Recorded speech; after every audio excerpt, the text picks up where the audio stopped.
Thank you so much, and this is the time to felicitate you on behalf of TOSA and TOSACON. Thank you.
It is an immense privilege to introduce the next oration on the name of Professor Paravastu Rangachari sir.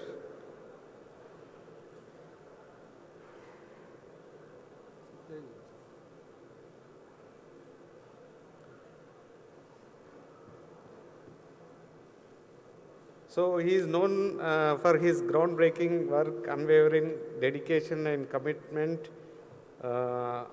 towards orthopedics, especially in Telangana and India. So Professor Paravastu Rangachari sir, born in 1927, Dr. Rangachari finished his schooling in Vijayanagaram and came to Visakhapatnam for his BSc in 1948. Initially, he was interested to become a pilot, and he was forced to apply for an MBBS seat in the combined Madras state by his cousin, noted scientist Dr. Samavedam Sriramachari, a former director ICMR and founder director of Institute of Pathology ICMR, who investigated Bhopal gas tragedy. He completed his MBBS in 1953 from Andhra Medical College, Visakhapatnam. Rangachari Garu used to tell everyone how he was trained in MBBS by able gurus who taught many precise clinical skills that helped him master. In those days, it would take months to get an X-ray done, and so they were taught how to examine and rectify at the earliest. He also worked in the Department of Gynecology initially and started his government service where he went village to village to treat patients. When cholera was much prevalent, he learned how to treat by giving drip with pure coconut water in remote villages. Having a great passion towards engineering, he chose orthopedics under the able guidance of Professor Dr. Rangachari Garu and completed it in year 1962 with gold medal. Under his guidance, he learnt so many techniques and art of close reduction. He had a wonderful art of putting gypsona plaster in a very classic way, as told by his students who are teachers to most of us here.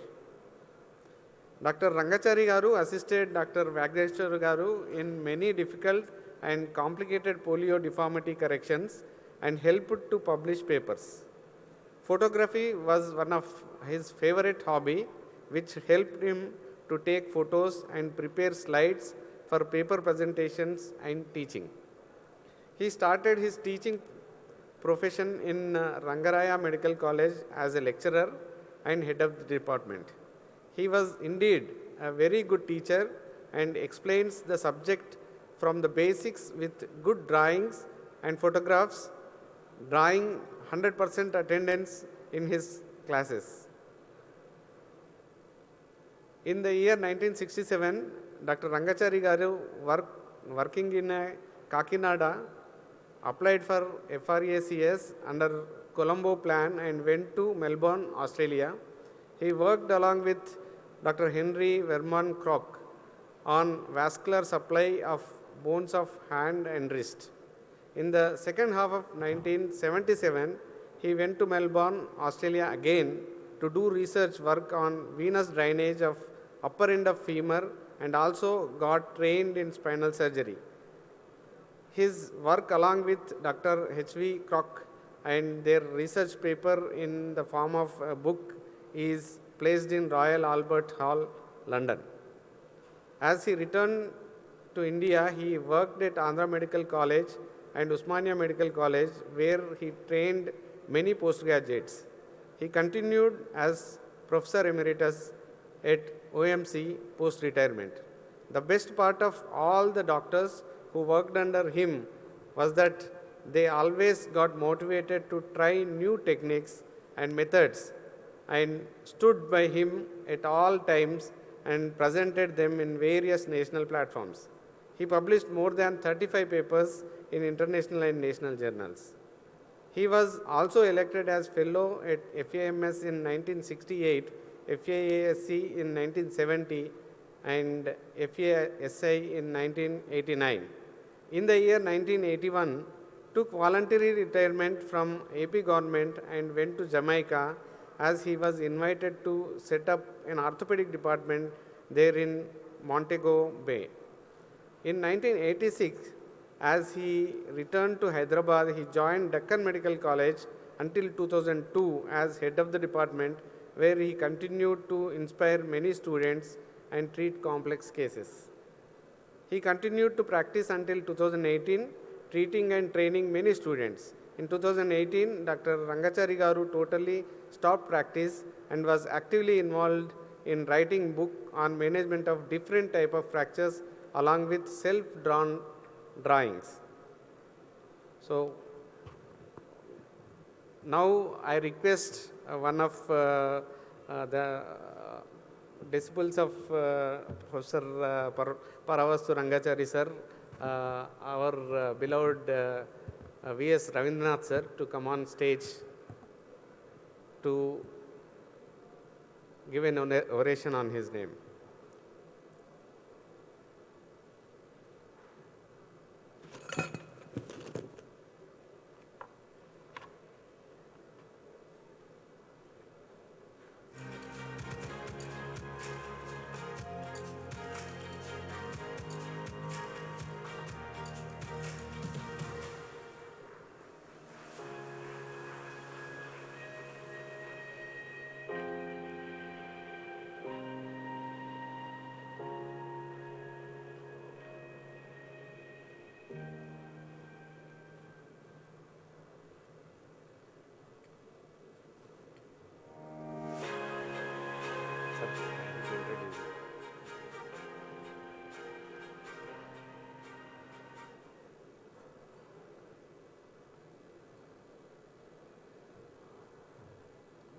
So with great honor and pride, I would like to introduce Professor Dr. V.S. Ravindranath sir, who is teacher in my post-graduation days.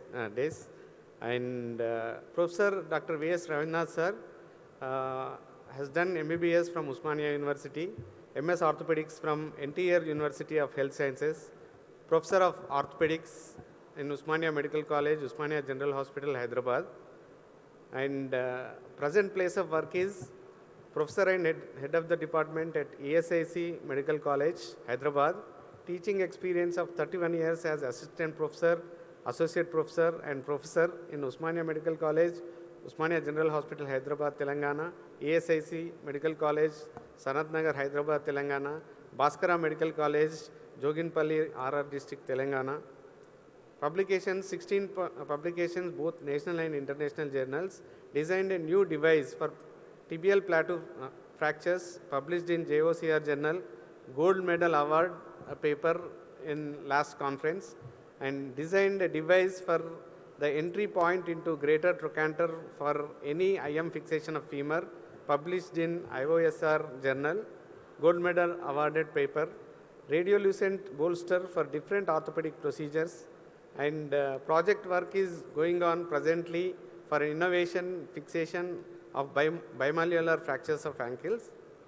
Academic activities, he has conducted and conducting national level Elizaro workshops, DNB and postgraduate student seminars, CME, mock examinations and postgraduate clinics. Examiner for DNB students, regularly taking classes for postgraduate students in Usmania General Hospital and ESIC Medical College till date. Presented more than 55 scientific papers in national and regional conferences. So he is again known as teachers to teachers, and most of the DNB students in Hyderabad are regularly they have attended his teachings before giving their DNB examination. Sir, I request you to kindly deliver Professor Paravastu Rangachari sir oration. Over to you, sir.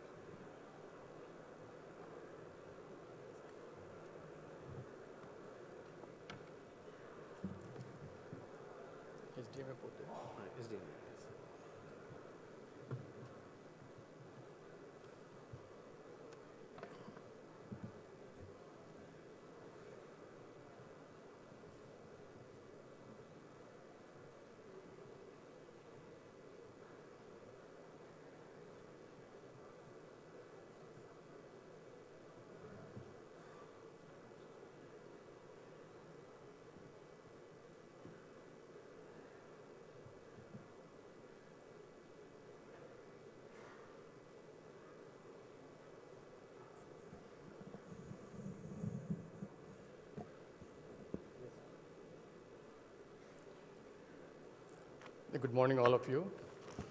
At the outset, I wish to thank the TOSA and TOSACON team, headed by Professor Timmareddy and Srinivas Kasha, Chandrasekhar and Raju Iyengar, for giving this opportunity for me to deliver one of my beloved teacher, Paravastu Rangachari sir. I am Dr. Ravindranath, standing before you.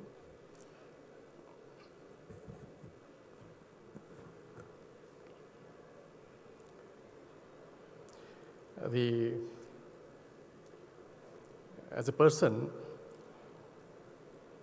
he's a legendary person, and he's got a unique personality as a teacher and as a surgeon. Patient equivalent to earth. He has got that much of patience. When he's examining the patient, it takes long time, and to write the prescription, that much long time, and explaining them what to do in his prescription. He has got tenacity to surgical practice, so much so he can withstand or stand for hours together, even at the age of 93. When somebody is doing surgery, he could used to stand besides him, advising him how to do it.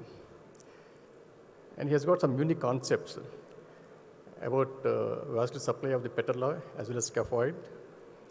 And he is very much known for a typical 3 tourniquet technique, which he used to apply for repair of the extensor mechanism following patelectomy, where the tourniquet can be there for more than 3 hours. And I have operated on his relation when he was a 91-year-old. The surgery went on for about 3.5 hours, along with my colleague, Dr. R.K. Reddy. He never used to sit down in the change room. He used to sit in a tripod stool all through the 3.5 hours at the age of 90 years. And at the age of 92 years, he has operated on the wrist joint of one of my own classmates for some lower end of the radius fracture. And fortunately or unfortunately, I had to operate him on his 93rd year for a fractured femur, neck of the femur with bipolar arthroplasty. And he died of COVID consequences. And as Watson Jones says, life should not go through pelvis. That's very crucial. The suffering is terrible when life goes through pelvis. I recently came to know about one small incident about Rangachari sir. A thief is brought to him with a handcuffed from behind the buttocks. When he was trying to wiggle out to escape from the police, the patient developed bilateral unit dislocation. And the observation by the Rangachari sir is that it got dislocated because of the forceful pronation either by the patient or by the police people. And he has reduced it in the emergency room, reversing the mechanism of dislocation, a simple supination of the forearm. Both units have got relocated back.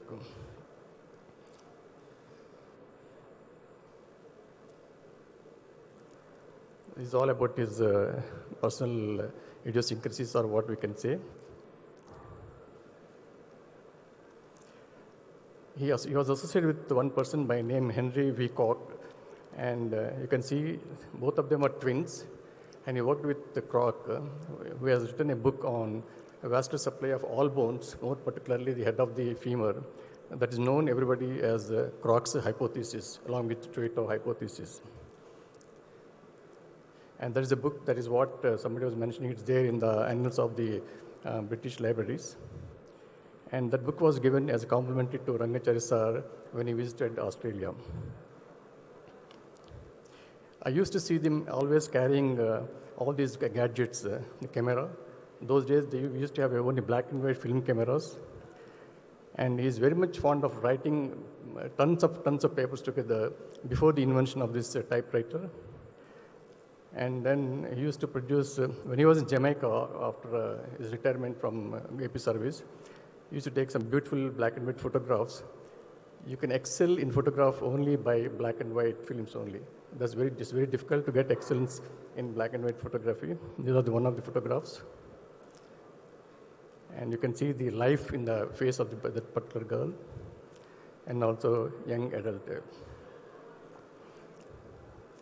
This is the prescription. Many think it is very waste of time. This is what we should expect to write and explain to the patient. And during his process of his career, he has done about almost more than 350 anti-spinal fusion in a primitive setups. No high-tech technology, no high-tech operation theaters, in a very primitive setups. And it's very rare to see such prescription nowadays. Prof. Rangachari sir was associated with one of the two stalwarts, like ASO sir and Vijay Raghavan sir. And I had the opportunity to work with them for about 4 months continuously during 1999 conference, All India conference. And it's a great feeling, you know, what happens when you work with them, I'll tell you. And there is one more personality unknown to many of us, Professor V.R.K. Sastry. You spend some time with them, every time you find some point or other which attracts you in your practice of medicine. And is there any commonality between these two people? The gray hair. And when he retired from service, he has donated some instruments and books to the present medical college. And this video should really melt every heart. He's a Bain person. And you see his accuracy in getting target. And it's the person who is helping him to reach his unloading into the truck there. And when he walks back, you see how accurate he used to reach that particular basket. That really melts every heart. We should not keep on complaining that we don't have these facilities, we don't have those facilities. And attitude matters a lot. Attitude is the only rule of any person to develop or disintegrate. Attitude is very important. Spending some time with these people, you feel that teaching is a passion and is never by a designation. We spend some time with those people and you feel that teaching is always a passion, not by a designation. And my feeling about things, I always feel that make things simple. Even if it's complicated surgery also, try to make it very simple as possible. And I always feel I have an optimistic attitude to say that when I can do it everybody can easily do it. It's very simple. And I don't believe that I will always promise moons to the patient or moons to the two students also. That should be that's what I have, that's my attitude here. And this is very crucial for me. I never miss a chance. Whether it's a teaching program or a practical, a typical or complicated surgery, you should never miss a chance to do either teaching or a surgical procedure. And we should not complain that there is not much crowd, like there is only one PG, I can't teach him. But for a simple reason that Bhagavad Gita or Bhagavatam are not taught to multiple peoples. They are only taught to single individuals. So let us not complain that no student is there like that. And my perspective as a teacher is discipline is very crucial. No discipline, nothing of that sort. And demonstration of clinical science is very crucial here. And then discipline in the operation theatre is very crucial. And you should have a little lateral thinking when you can deviate a little away from it and how to get the best of the patient while in theatre. At the end of the day, life is not just orthopedics. And this is my classroom in my demonstration room. My students will always come like this. There is no compromise. If they don't come in white aprons, they have to go back home and come next day morning. Even girls, I insist them to come in shoes. No fancy dresses, no fancy footwear also. I don't believe we should have woke liberalization in students. That's not there, fortunately, in Indian circumstances. The reason is we should have a pleasant presentation to the patient, and patient should feel that this particular doctor is going to help me or alleviate me my symptoms or pain. That should be there in the mind of the patient when he looks at a postgraduate or a consultant. Punctuality is very crucial. There is no compromise in the punctuality again. And when we have we take advantage of this technology, even in emergency room, there's nothing like shortcuts while you're writing the case sheets. That should be there with the student when you're writing the case sheets.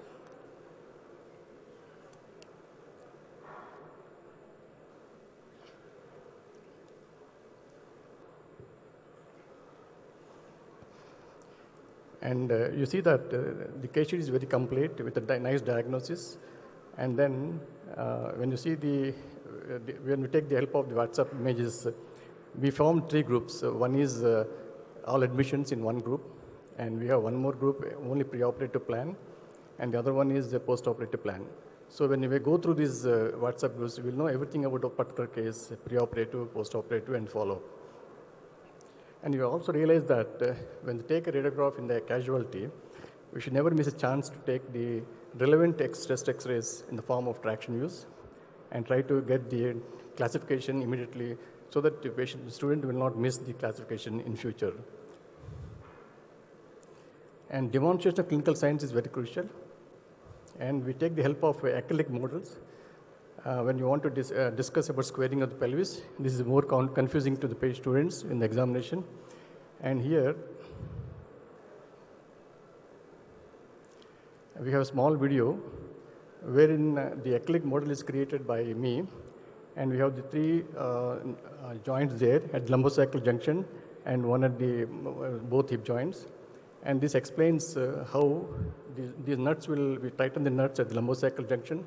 There is supple junction at the lumbosacral spine, and both hip joints, when you tighten them, you can tighten them in adduction position or an abduction position. And what happens when you move the pelvis with a free or supple lumbosacral junction? For example, this adduction deformity, when you tighten the screw there, the hip is fixed in adduction, and the other hip is normal, which is very free, and the lumbosacral junction is normal. When you try to rotate both limbs to reach parallel to each other so that the patient can propel forwards, you realize that the anterior spine on the adductor side is elevated.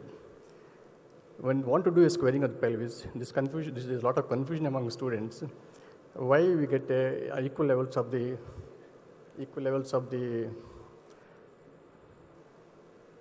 I think that's gone there. Why we get equal levels, that is, we can demonstrate by keeping them parallel to each other. It's not coming out.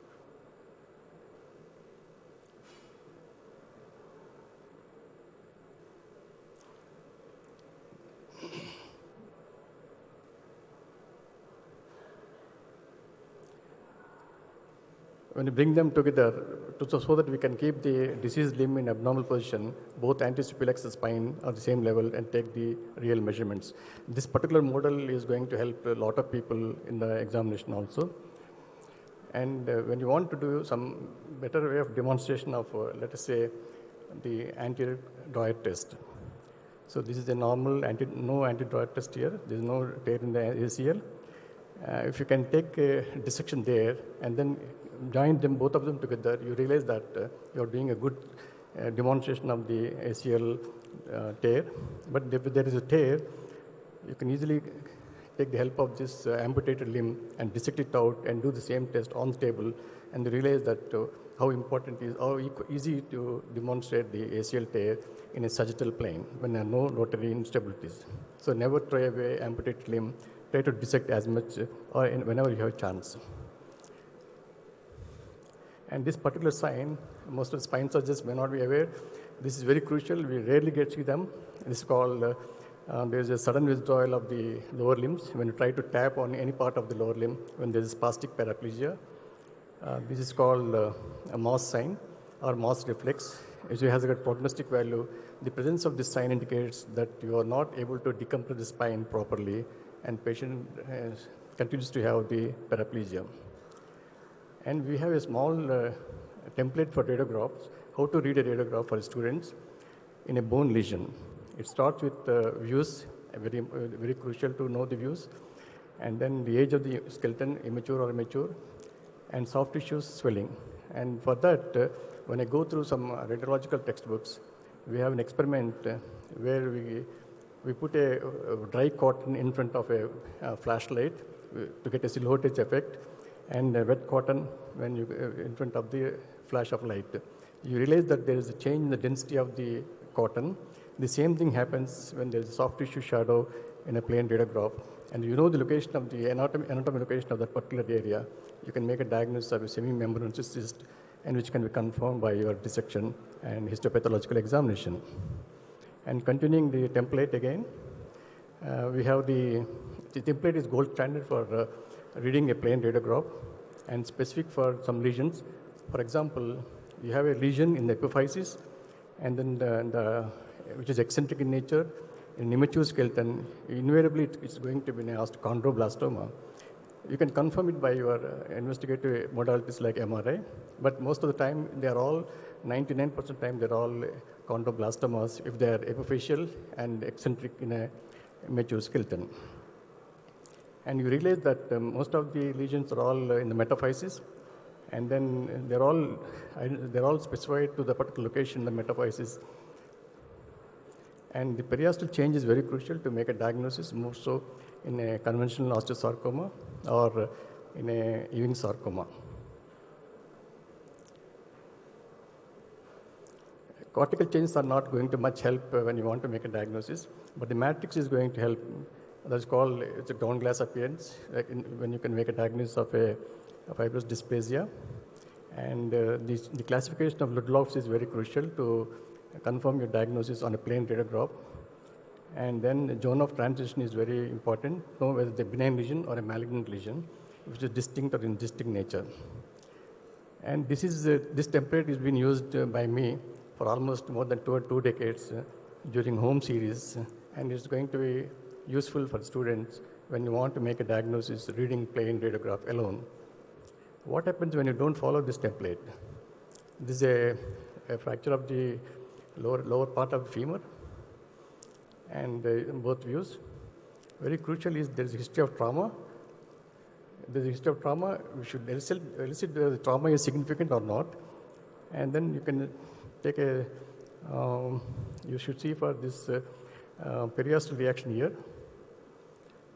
This is very crucial, and if you don't follow the periosteal reaction there, and don't follow the Lodwig's classification, and then zone of transition very clearly, and this is what happens. An immature person will put a K-wire inside, and then he'll come with a picture like that after 2 months' time, and where you make a diagnosis which is very wrong, and so is the treatment. And at the end of the day, it's a blown-up lesion with a lot of contamination in different compartments. Can we make a diagnosis on a plain radiograph in case of a port spine? or what type of lesion is going to be there in a port spine and a plain radiograph.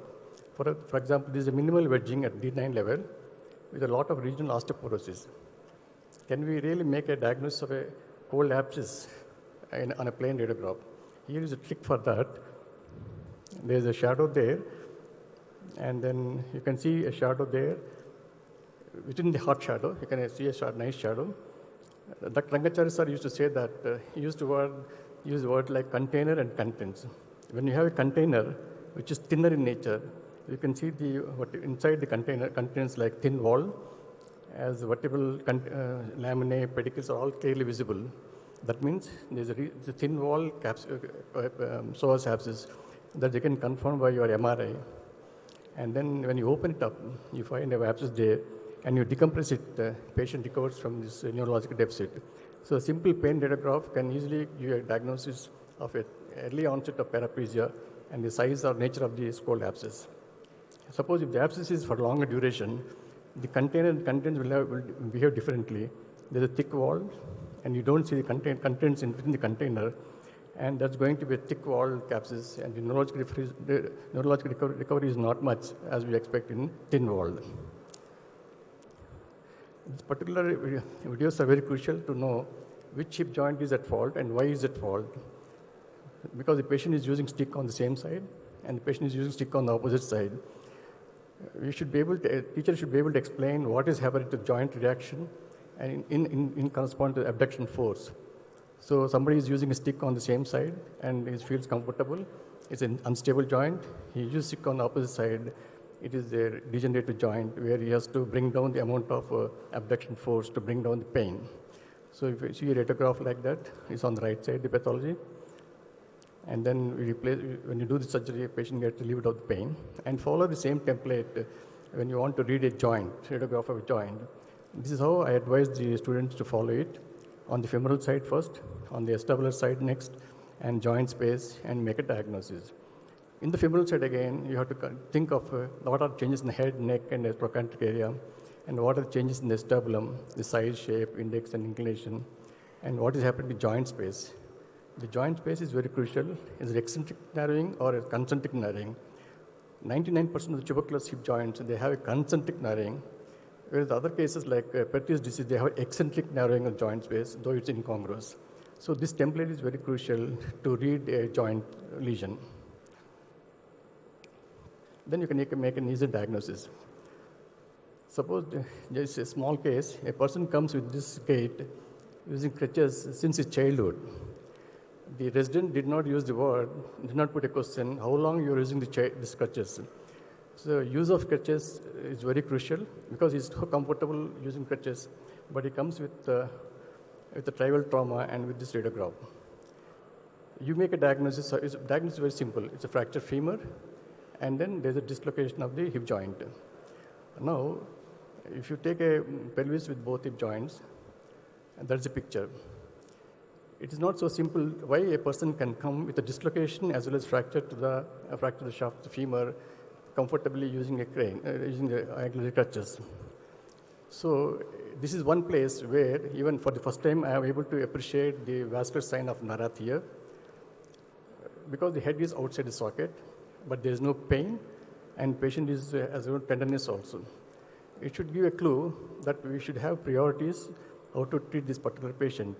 So putting the hands on the patient is very crucial. When you see on his back, there's a big lesion, a myelocele in the upper part of the lumbar spine. That produces a sort of monoparesis or monoplegia where he has no pain. Patient is walking on the forefoot, on the dorsum of the forefoot since his childhood. And again, you have the same joint, the template for the joint, and follow the same template like femoral side, acetabular side, and joint space. And then you try to prioritize your treatment, whether you want to treat only fracture, or you want to treat both fracture and dislocation, or only dislocation at a later time. But one thing is very crucial here. Once you see this particular picture, I feel I as a teacher insist that you should not be in a hurry to do anything to the hip joint. There's infected, non-healing ulcers over his forefoot since as per him, about 20 years. So you should think that twice or thrice before you do anything onto the hip joint. And this is the picture. Yesterday, only 2 days ago, we have done this surgery. We have just fixed the femur. If he's comfortable with that, let us not touch the hip joint. That should be a teaching for the students, youngsters, instead of jumping onto the hip joint and then doing some replacement or a relocation of it. A senior person should always be involved in practice of conservative management of fracture disease. Here, my stress is on thumb traction when you want to reduce a Colles fracture. We always use the reduction, counter traction using only 2 metacarpals. That the answer should be, a teacher should be able to explain why we are not using the whole of the palm. We are using only two fingers, either index or middle finger or little ring finger. That is to avoid crowding of the metacarpals. And then it's always essential to interact with the patients. And this particular fracture clinic is very crucial. It should be there in every orthopedic department, both in inpatient as well as in outpatient. That is the area where the faculty will interact with the post-graduation and then exchange the views, or they can learn things better in the fracture clinic. And this particular video, very crucial. And we'll think that this is nothing but a Tenenbaum sign. You can easily appreciate that. There's no problem in identifying it's a Tenenbaum sign, but you look at this video,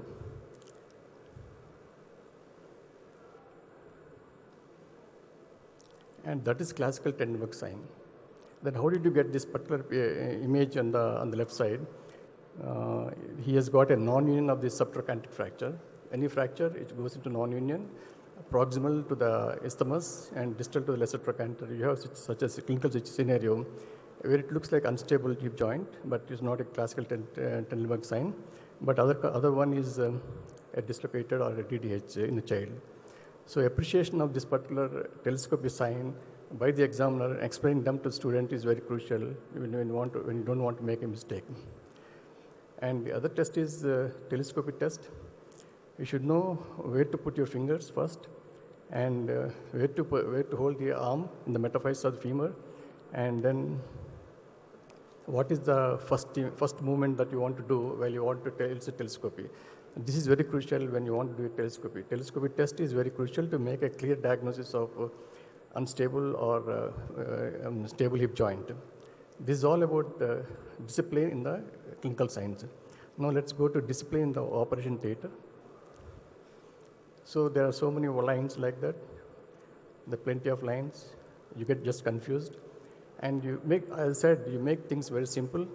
Follow a template like this. You take it on a A2 paper or a drawing paper or a photographic paper and cut the proximal part, producing a varus osteotomy, varus derotation osteotomy, and realize that the hip is relocated into the hip, but not the knee joint. Knee joint is still in valgus. So what to do? You should not get worried. Then you go to try to do one more cut in the supracondylar area of the femur, and the limb is straight, but still the hip is outside the socket. When you try to rotate, you realize that the limbs are parallel to each other. Head is relocated to the acetabulum, and there is a straight limb with a good mechanical axis. This is how you should make a template when you are planning for surgery for a deformity correction. As a senior surgeon, as a senior teacher, you should always get involved in the dissection, in the cadaveric dissections. This is from my colleague, Professor Dr. Mareddy. You should know how to do a surgical dissection in the cadavers.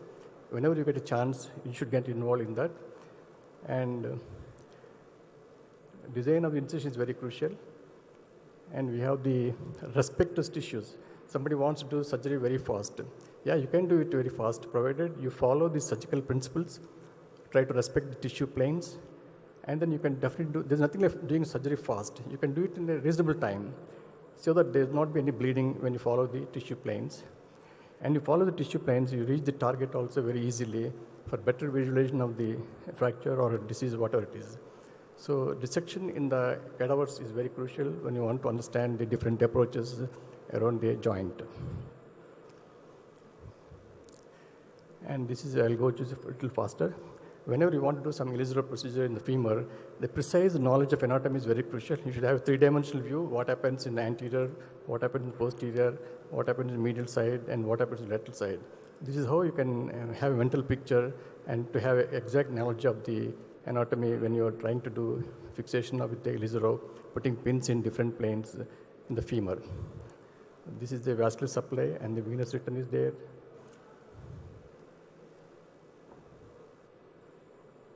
You can see the venous return, and then you have the different anastomosis at around the femur. They are called perforators, and around the trochanter, and you have the femoral nerve. You can see exact replication of the anatomy that is there in the human body, and the neurovascular structure on the posterior side, that's sciatic nerve. You should know the level of the branches occurring at sciatic nerve, the posterior tibial, anterior tibial, and nerve supply to different compartments of the posterior leg also. All these things are there when you have clear picture of anatomy three-dimensionally. So when you want to put the pins in that area, upper end, middle third, lower third, and then you can pass a reference wire without disturbing the neurovascular structures there. You should be able to interact with the students. What are the structures there? Ask them to name the muscles there. We should be able to explain them. At the end of the procedure, that particular muscle is popliteus. It is just behind the upper end of the tibia and very close to the vessels when it comes to the margin of the upper end of the tibia. So knowledge is very important, and you should interact with students with this type of presentation when you have chance to present it. And this is very crucial, position of the patient. We have some bolsters like kidney trays, wooden blocks, and sandbags, but we have invented these particular bolsters which are lightweight in nature, non-deforming, and then they are radiolucent, 100% radiolucent, and then easy to manufacture also, easy to prepare also. And then you have stable limb position where you can use any position of the limb is very important. And these bolsters are all 100% radiolucent. And as a senior surgeon, I should not feel insulted why I should drape it. No, it's just not like that. A draping should always be done or supervised by the senior most person. And for example, this is the draping for the arm in the lateral position. That is the first layer. And you have the second layer, first layer going on the proximal part of it. And you have the second layer going in the distal. And then you receive the limb. Kindly take attention while we are taking the limb, and this should be the ideal way of receiving the limb, so that it will not be any clumsiness when you hold the limb during the process. That is the way you should drape it. That's what I feel. And somebody uses more than 6 drapes of 8x4, I consider is not a good surgeon to drape it. You should not use more than 6 drapes for any procedure, for any other hip, knee, or wherever it is.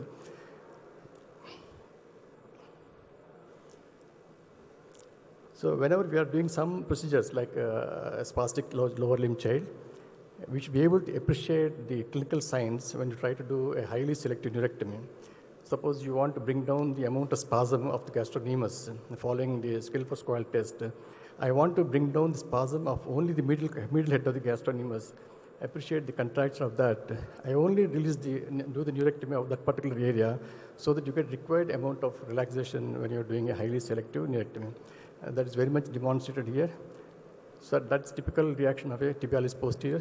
We should be able to explain and demonstrate to the students so that the student gets impressed by your presentation. A little demonstration of this particular case. You can see deep grooves there. They are nothing but avulsion of the patellar tendon from the tibial tuberosity. The patella is much higher than the supracondylar area.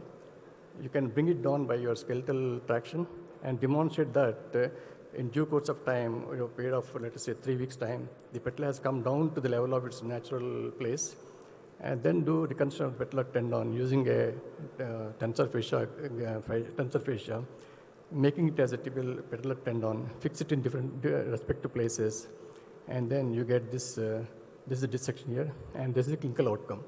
You should be able to demonstrate the integrity of the quadriceps, asking the patient to climb the steps. That should be your demonstration to the students. Here there are no gadgets, no fiber wires, no anchors, all these things. A little lateral thinking is very crucial for a good teacher, away from your routine one. And this is the design of appliance where you can keep the limb onto the, that particular area, so that when you want to go for a posterior approach of the arm, it's a radiolucent one. There are no pressure over the chest wall. And you get more flexion when you have the design where you can see the lower part of the humerus very clearly when you get a more flexion. And this is one device which we developed in our college. And it has got outer sleeve. This is used for elevation of the depressed lateral condyle percutaneously using this procedure. And this is modified by, it was straight in shape, modified again with the curvature and when with graduations, so that you can see you can reach the particular target, both anterior, middle, and posterior part of the condyles in the sagittal plane. These are the sequence events where we can move the depressed condyle and get the correction at the bill plateau level, and then fix with cancer screws. We have one more device where we have the entry point, and you can see the entry point has got some teeth. It goes and stucks onto the tendon of the gluteus medius. The great trochanter is not pierced. You can see the track of the great trochanter, the passing of the guide wire in both AP and lateral views, without interfering in the trochanter. Once you make a track in the trochanter, it's difficult to change the track, so that you do not have to go into the trochanter. Before that only you can change the direction of the guide wire and then do a nice, very simple procedure called entry point for the upper end of the femur. Same thing can be used for lower part. You see the person is standing much away from your C-arm with this particular instrument, so that you get a good lateral view. Once you get good lateral view, you get this type of fixation in the proximal femur, like in PFN, and that is it's almost percutaneous procedure where you can get this, you can make use of this particular instrument. Sometimes in a clinical examination, patient will come with this particular MRI picture saying that they may diagnose a chondrosarcoma, but it's not like that. You should have some clinical suspicion. And then you take another view, you see this patient is aged about 15 years. Chondrosarcoma is very rare in 15 years. And you'll see very longer duration of the problem here. And then no periasteal changes. Chondrosarcoma will have some periasteal changes which are not present here. And then collapses is there on the posterior part of the lower part of the fragment. And it's nothing but a tuberculous osteomyelitis. Since it is an infection, we cannot put anything inside the body. And then we need to do some procedure outside the body in the form of Ilizero. And patient is comfortable with the anti-tuberculous therapy and then fixation, get a stable fixation, and that is the end of the day. So a diagnosis of a chondrosarcoma, it is said that for any oncological diagnosis, tuberculosis should be one of the differential diagnoses. But you should have some clinical suspicion based on age and duration, and then you can proceed further. And this is my interesting case for me, and not just orthopedics. A fellow comes like as an attender to his mother, and I just got hold of this boy. Terrible grotesque appearance for him, post-burns contracture. And as I said, draping is very crucial. And that is the release of the contracture and then grafting. And then you can see the boy and the movement of such a nice fellow with a happy smile, and he can join society without any stigmas. Again, this boy has come as an attendant with his mother, hopping like that. When he's young, he can hop. When he becomes old, he cannot hop. So I just got hold of him and then used, theoretically, you can say I can correct the deformity by Ilizero, make it straight. But the limb is flail. It's not, there is no muscular action right from the hip joint to the ankle joint, and that is a terribly short limb. So my aim was to bring it straight so that we can give some appliances to him, correct it deformity and make it straight. And then that is the double-decker HICC-NOVOTEL. He's comfortable walking in that. You can adjust the height of the foot or double-decker as the child goes up and up. This is how, as a teacher, you should be able to impress the students that you can also do some vague procedures which are useful to the patient, not routine trauma or any other surgeries. And that's how he was walking. The question is, do all fractures need fixation? As a teacher, you should have a lot of confidence to withstand the peer pressure and retain the urge to put your knife on the patient. And this patient has come in this particular radiograph. It looks very tempting, a beautiful fracture there, a long fracture extending from upper third to middle third. And the temptation is what type of plates you want to use, titanium or whatever it is, or what type of nails.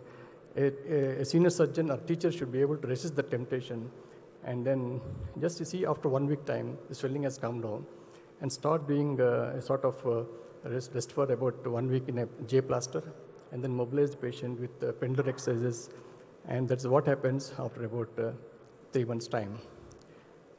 Do you think you can get better results with surgical procedure than this? Total abduction, pain-free. So humerus behaves humorously. So most of the time you can equally maintain that, treat that with conservative management. As a teacher, as I said, it's a rare commodity. Let us try to preserve it. And you should be able to pick up some rare cases looking at the literature. This is we do cross-leg flaps, but here we have taken the bone also along with the flap. A fibula is taken onto the other side of the limb for a hydrated cyst. We have removed the part of the tibia, and have taken bone as well as soft tissue. It's called osteofasciocutaneous flap. You should be able to do some vague procedures so that you can impress the students.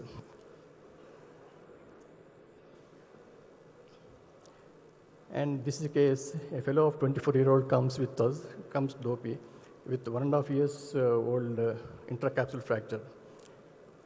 And pick up some rare procedures. This is, that is a muscle called sartorius muscle.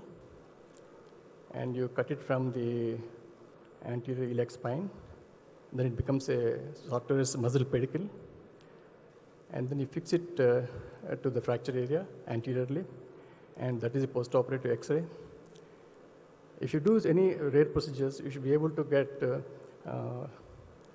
you could maintain the neck shaft angle, and then that is the X-ray. The question is, how do you assess the vascularity of the head? I have a trick here, and you have the, what you call anterior lip as well as posterior lip, and that is the area of the neck or head which is not overlapped by the anterior or posterior lip of the sternum. They are as lucent as the other side. That head is definitely vascular. The other one is head is congruous. 1 year old, if it's avascular, it goes into incongruous. So we have done that sartorius muscle pedicle. If you expect good results, you're not going to be a good surgeon. So that is his preoperative gait, a 24-year-old fellow, and that is his postoperative gait. You should be able to get excellent results to impress upon the patient as well as the students. And I feel the lower end of the humerus is known as the graveyard of orthopedics. This is a case of a snake bite in childhood with a tethered skin all around. That means soft tissues are not as comfortable as we expect. This is, you can use the word like tibial kyphoscoliosis. That means it's a round deformity. You can see that in X-ray. It's not angular deformity, it's a round deformity or semicircular deformity. So you can do correction by a simple Elizarov method and then get it corrected to a reasonable extent, and it becomes straight like that. As I said, do not promise moons to the patient. He is comfortable putting his foot on plantar grade and walking nicely. And the question is whether the alignment is stable or not. You can see it when he walks like that. You can see it very much stable. The knee is horizontal, the ankle is horizontal. The patient is comfortable with that. So don't expect to see a very great accurate reductions.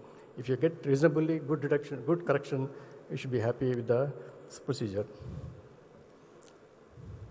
And you have one more case of 1 year old non-union. My favorite surgical procedure, this is.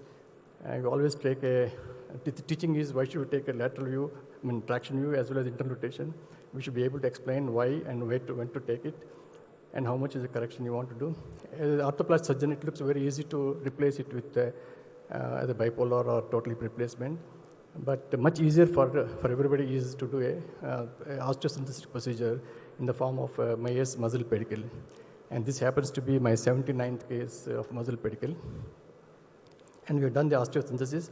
And again, we should be able to produce excellent results in this case. You see the graft is well incorporated there after 1 year follow-up. And you can see the patient is squatting well. This can never happen in replacement. And his gait is normal as before.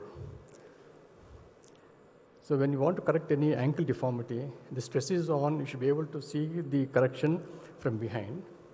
When he's squatting down, the heel is much away from the ground or above the ground. When you do illusory fixation before correction, it's much away from the ground. And when you correct like that, it's equal to that. You should not be happy with that. You should make him squat again. The heel should touch the ground. The teaching is the heel should touch the ground, then only your correction is good. And then that's evident by your gait also, not from in front. You look from behind. That should be your gait following correction of the deformity. And as I said, life is not just orthopedics. I have some pencil sketches. They are there in Department of Orthopaedics in Usmania. I enjoyed that sketching of about 17 stalwarts of orthopedics. Similarly, I have done the same procedure, same pencil sketches of 17 people in plastic surgery, all the stalwarts in plastic surgery. These are all pencil sketches there. And I enjoy the photography. As you go to the Tirumala temple through Alipiri, you will see some what you call rock structures there. You take a photograph, you get closer to that, you get much closer to that, and much closer to that, you realize it's nothing but Garuda formation. Formation of Garuda as you go down from the temple, from downward journey. And photography is very, what you call, stress releasing for me. You can see the ant comfortably standing on the flower. And these are the paintings in oil on canvas. These are my photographic images. And thank you very much for your time.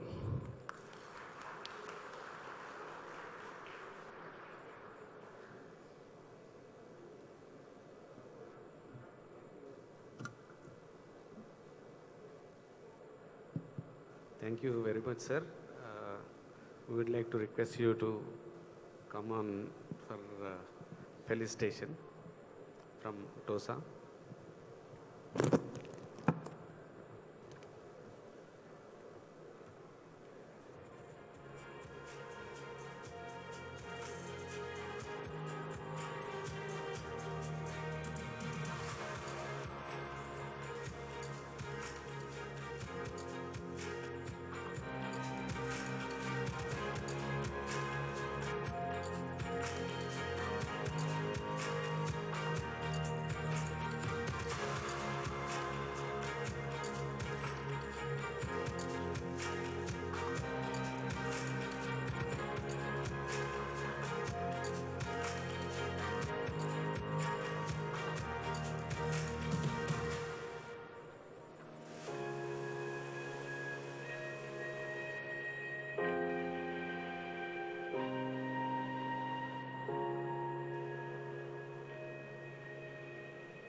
Thank you very much.